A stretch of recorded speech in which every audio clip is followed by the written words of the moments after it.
Manchester United will be pretty pleased with their draw in Group A of the Champions League. They're in with Benfica, Basel and CSKA Moscow. And United were cut outright after that draw. It's hard to see them not finishing top. They're very impressive in the Premier League. So that looks decent for them.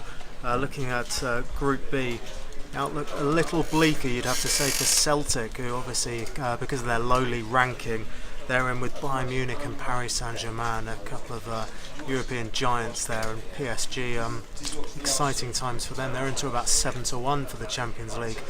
In Group C, I quite like the look of Chelsea, around 13-10 to win the group. Atletico Madrid and Roma are the big threat. Atletico probably not quite the force they were a couple of seasons ago when they reached the final.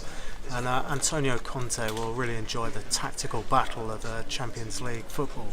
Liverpool back in the Champions League, and they've got a pretty decent draw as well. They're in Group E with Spartak Moscow, Sevilla and Maribor. I think the Reds have got a decent chance of getting out of that group. Jurgen Klopp very bullish about visiting teams not enjoying their trips to Anfield. My concern for them would be the defence when they do get to the knockout stages, start playing some of the big boys. I think they could be exposed quite brutally. Manchester City, like Manchester United, were cut in the outright market after the draw. They're in Group F with Shakhtar Donetsk, Napoli and Feyenoord.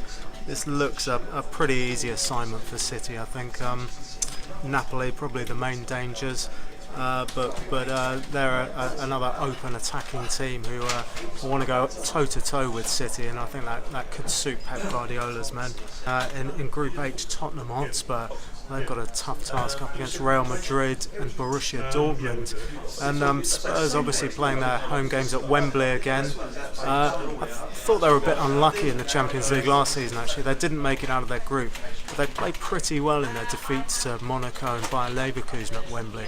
And they didn't quite get the rub of the green, and the same could be said in that opening Premier League game against Chelsea, where they played well and slipped to a 2-1 defeat late on. But Tottenham not without hope, but obviously going to be tough for them. I think it's about 2-1 for all the Premier League teams to go through. It's not a price that really floats my boat at the moment, particularly with Tottenham's group. And just looking outright, I mean, Real Madrid set the standard at 4-1, but very good. But as I mentioned, PSG, they've obviously been well backed given their astonishing transfer business over the summer. Into 7-1, I think they're certainly caught up with the likes of Barcelona and Bayern Munich, and could go close this season.